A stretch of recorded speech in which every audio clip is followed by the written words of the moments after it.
সূরা আন-নাস। أعوذ بالله من الشيطان الرجيم.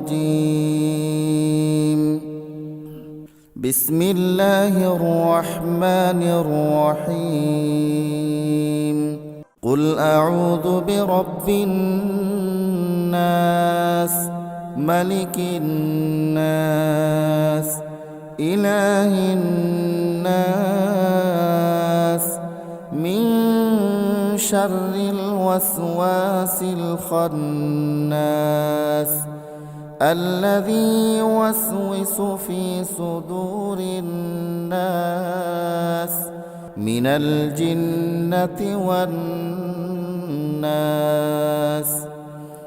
صدق الله العظيم. হে নবী, তুমি বলো, আমি আশ্রয় চাই মানুষের মালিকের কাছে, আমি আশ্রয় চাই মানুষের আসল বাদশাহর কাছে, আমি আশ্রয় চাই মানুষের একমাত্র মাবুদের কাছে, আমি আশ্রয় চাই কুমন্ত্রণা দানকারীর অনিষ্ট থেকে, যে প্ররোচনা দিয়েই গা ঢাকা দেয়, যে মানুষের অন্তরে কুমন্ত্রণা দেয়, জিনদের মধ্যে থেকে হোক বা মানুষদের মধ্যে থেকে হোক, তাদের অনিষ্টের হাত থেকে আমি আল্লাহ তাআলার কাছে আশ্রয় চাই। Mahfuz, art of nature.